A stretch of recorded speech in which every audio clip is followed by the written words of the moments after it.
Hi,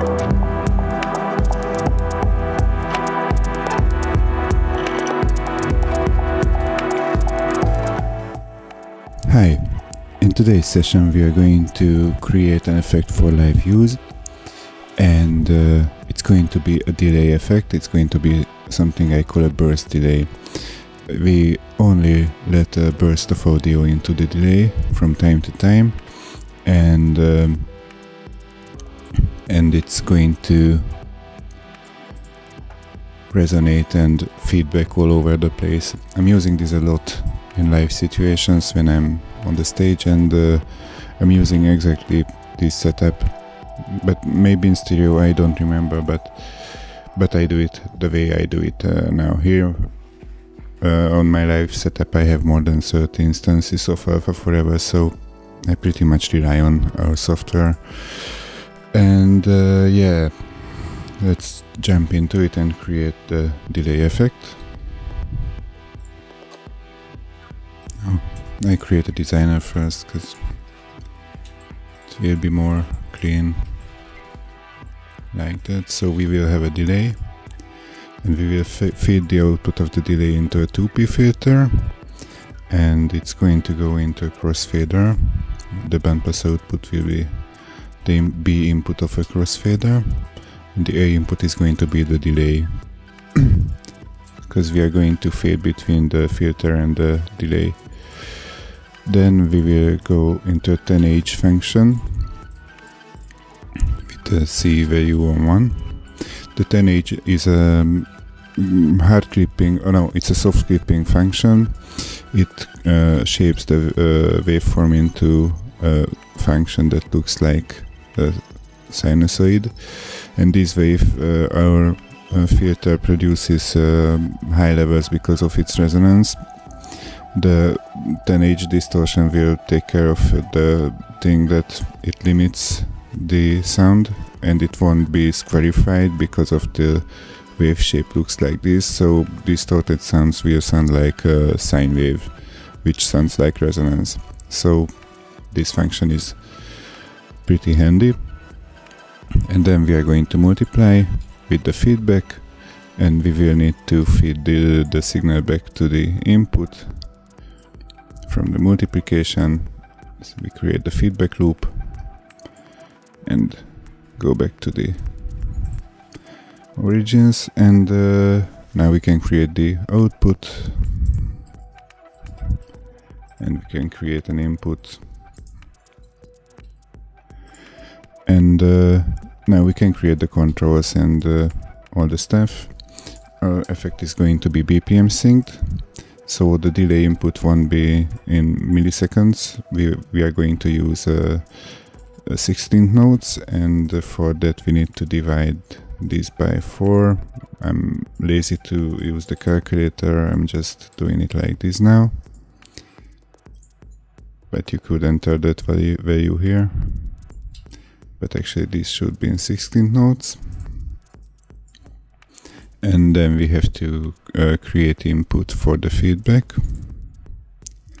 like FB, and create the pitch and resonance inputs, and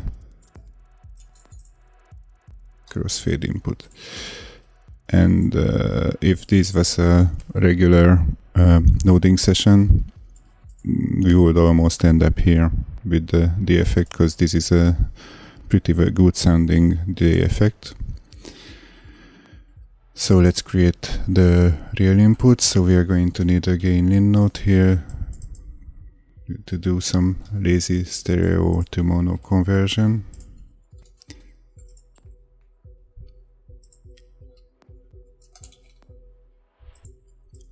This is the lazy method without creating a multiplication. We just create a gain in and half both signals and add them together, regular lazy way. And then we need to create the control for the delay time between 1 and 8, centered and step mode, so we only jump exact values or integer values. Create the feedback control, which is going to be between 0 and 2. Yes, 2. We can create pretty strong feedbacks. So we need the cutoff frequency, or call it filter cutoff. It's better explains this thing. This is going to be the filter resonance, which is going to be between 0 and 1, but the filter cutoff is going to be between 0 and 128. Let's give this some value. And then we have the delay or filter crossfader. And then we can create the output.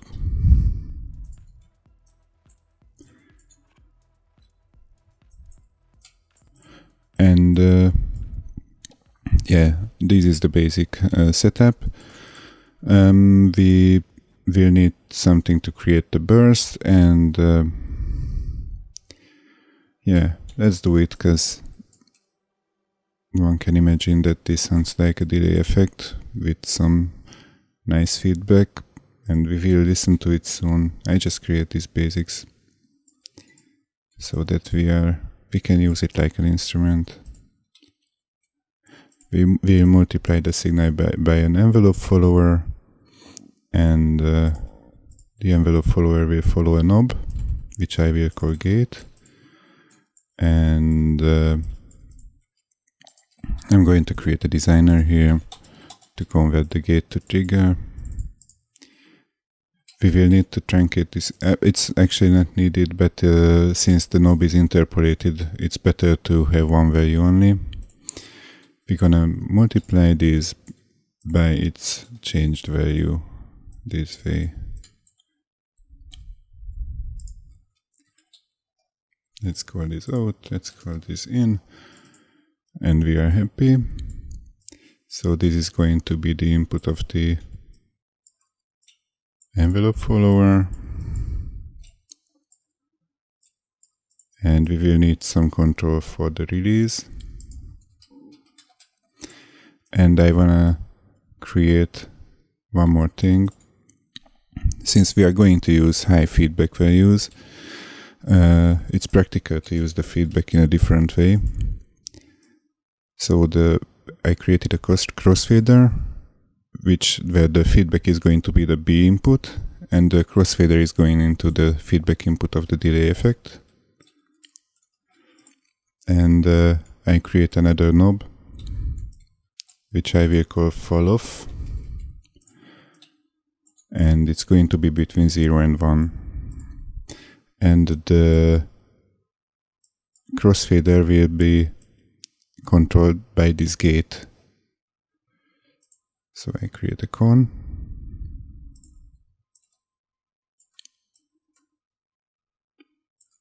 And actually, this is the final setup for our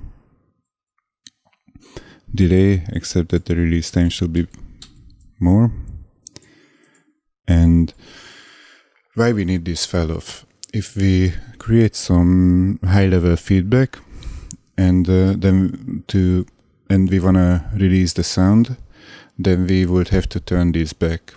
Instead, when we will release the gate, the feedback value will switch to fall-off value, and it will always decay because we are below 1.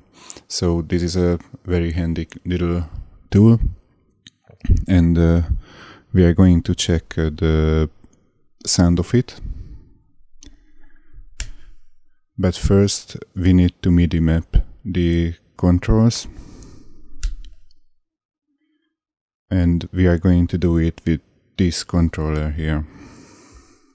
This is my small little Korg Nano, but I'm using it in live situations a lot. So let's create the controllers. First thing is the delay time. I open it here so you see it. First thing is delay time. Second control will be the feedback. Third control is going to be the fall-off time. And number 4 is going to be the release time. And 5, 6 and 7 are filter functions, and number 8 is going to be the gate. And I delete most of these controllers here and turn up this send effect and MIDI map the controller. The delay time is going to be the first knob, the feedback the second knob, the fall of the third knob, the release knob number 4. Filter cutoff is going to be the first slider, filter resonance the second, delay or filter number the third, and the gate is going to be this knob, this button here. And okay, I forgot to set this to the maximum, and I'm going to set up the whole all the values so that it will make sense. So the feedback to some higher level, fall off to there, delay time on 3, cut off somewhere there, resonance to somewhere here, and the delay or filter, more filter than delay, and yeah, this should be already fine. The release time should be somewhere around here, yeah. So I make this exponential. So this should make sense. And if I start the beat now, we will hear the effect.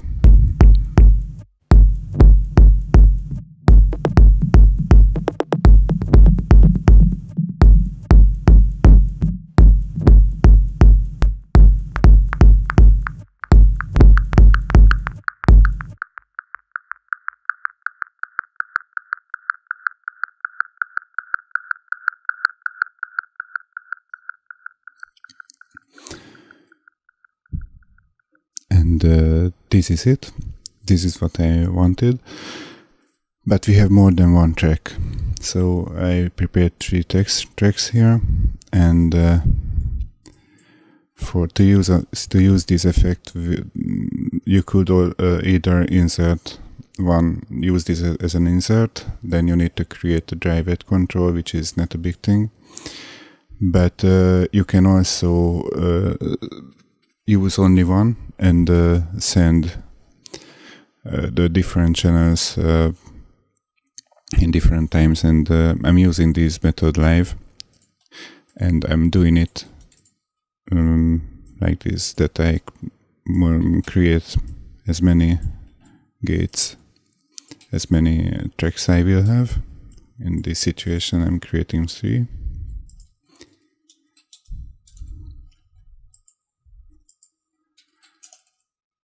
And gate 3 and control number 9 and 10, and I add the triggers together,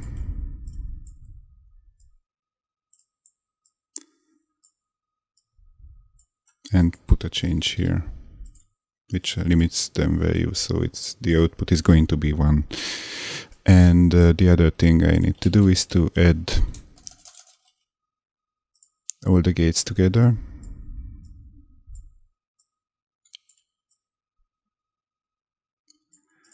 And I'm going to limit the maximum value. So if they are bigger than 1, then they should be 1, and the output should be whatever there is if it's false. And we will need to feed this into the crossfader.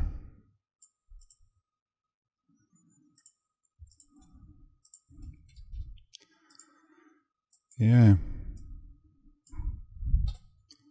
So let me check if everything's right here. Yes. Let's check with an LED if everything works. Oh, this is not on step. That's a mistake. I should have set it to step. So, okay. Cool. And what comes next is the trick, because we need to MIDI map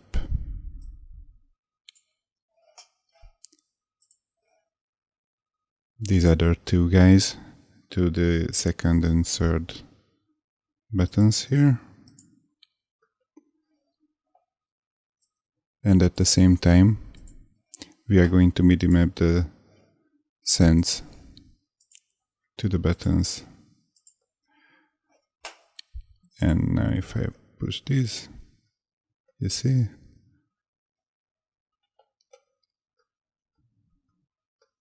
things just work. And also the gates should work.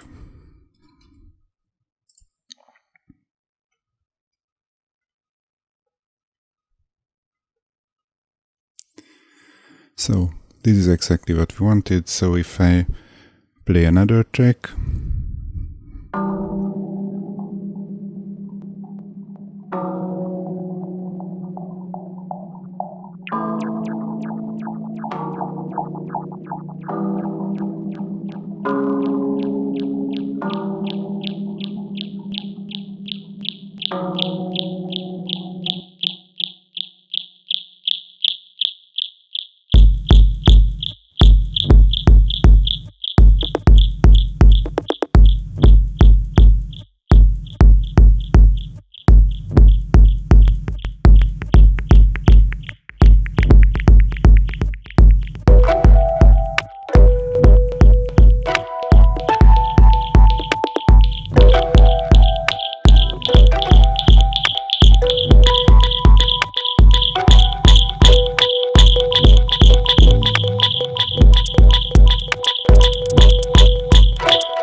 yeah, these are the sounds you can create using this effect.